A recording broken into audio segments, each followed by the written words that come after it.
Mandla insiste et continue à le provoquer.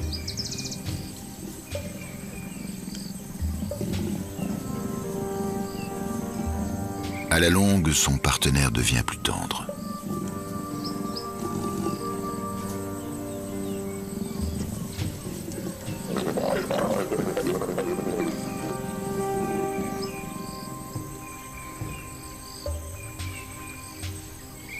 Les félins ne supportent pas d'être sales et terminent leurs ébats par une toilette intime.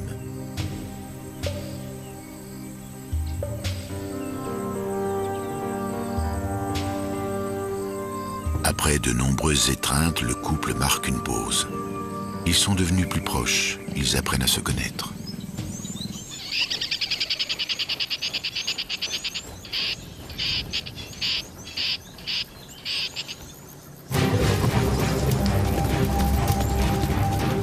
Depuis que son ami léopard ne chasse plus pour elle, Tamu est obligée de débusquer elle-même ses proies.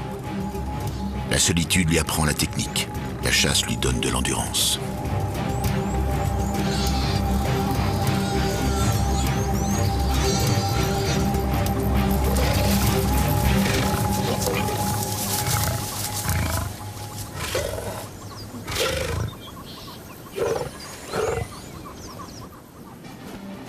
En Afrique, on dit que là où les vautours tournoient, il y a toujours une bête repue et une autre qui souffre.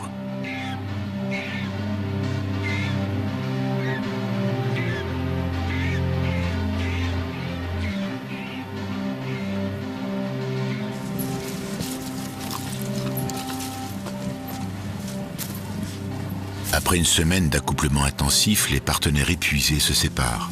Chacun reprend sa vie de solitaire.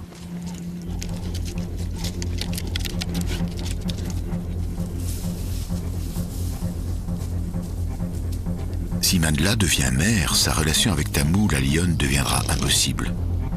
Ses bébés seraient dévorés par son ancien ami.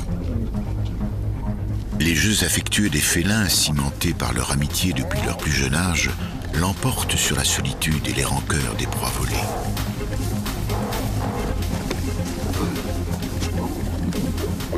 Mais la fougue et l'insouciance de la jeunesse ont disparu.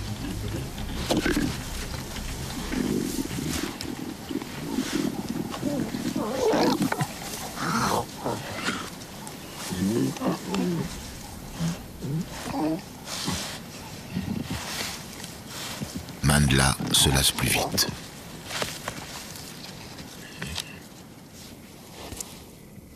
Mandla se prépare seule pour la chasse en se débarrassant de son odeur et de celle de la lionne. Elle est sur une piste.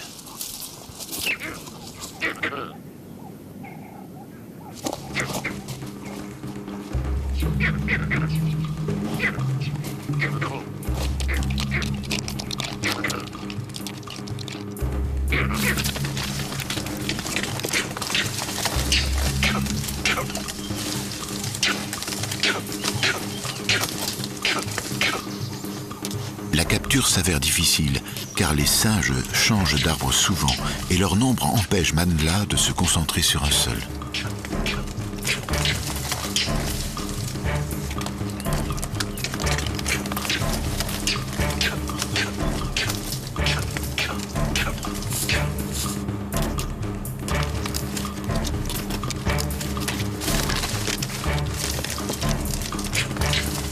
Mandla cible le singe le plus fragile.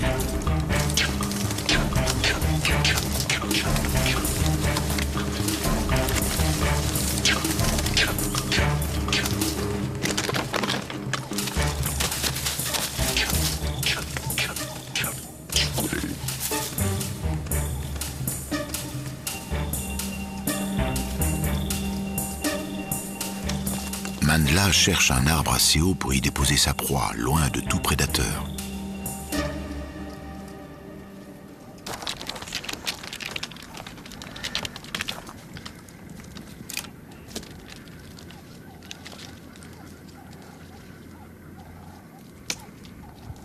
La savane amplifie chaque geste et chaque son, ce qui provoque des réactions inattendues d'autres animaux.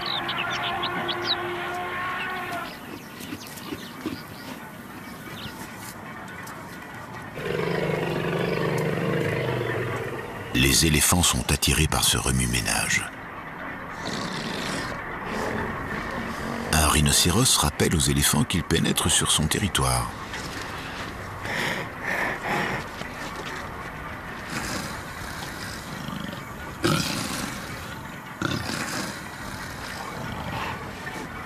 Rhinocéros et éléphants sont aussi d'éternels concurrents.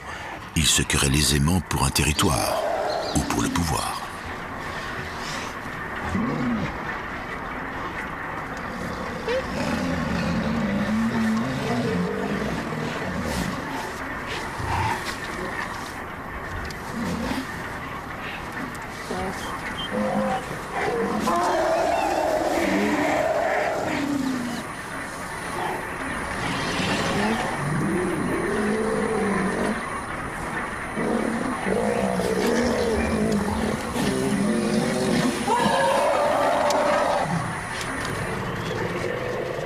Les rhinocéros renoncent. Les éléphants restent. L'écorce de l'arbre les intéresse ainsi que les racines fraîches. Et pour avoir les racines, ils doivent abattre l'arbre. Tant mieux si cela dérange le léopard.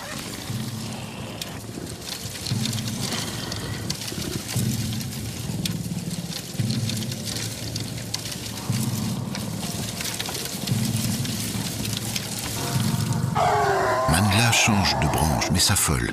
Quand elle panique, elle devient maladroite et pourrait lâcher sa proie.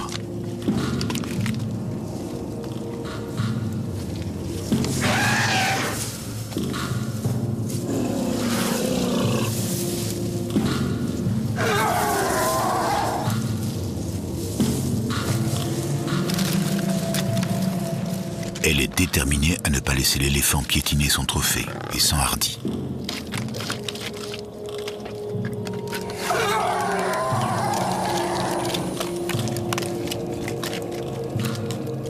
Finalement, l'éléphant renonce. L'arbre est trop solide.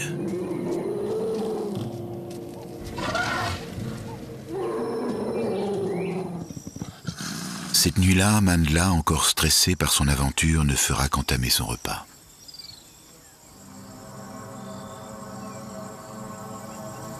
La savane est cruelle. La lutte pour la survie ne permet pas à l'amitié de résister au temps qui passe.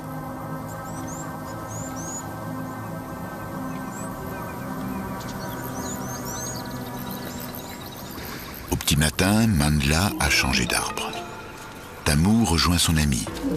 Mais quand il s'agit de proie, l'amitié a-t-elle encore cours?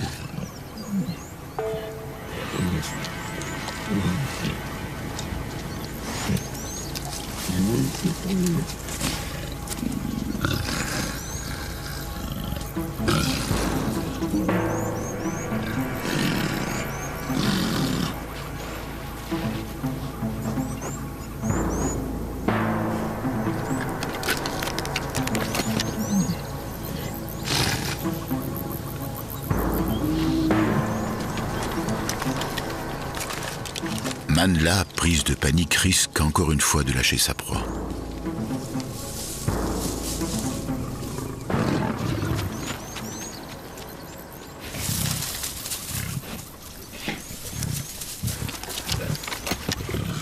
Chacune sort ses crocs, mais cette fois pour intimider et mordre.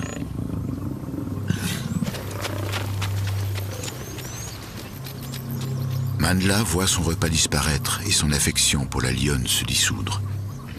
Tamu vient de sceller la fin de leur amitié. On imagine la déception de Mandla, sa tristesse d'avoir été trahie. Elles se croyaient amies, en fait elles étaient rivales. La savane a repris ses droits. Leur histoire est finie, mais les lions feront toujours partie de la vie de Mandla. Le meilleur est passé, le pire est à venir.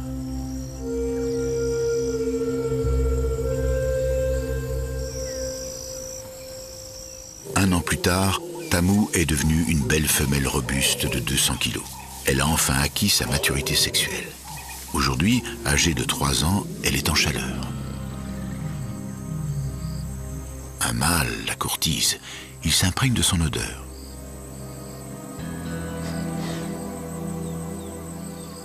Il la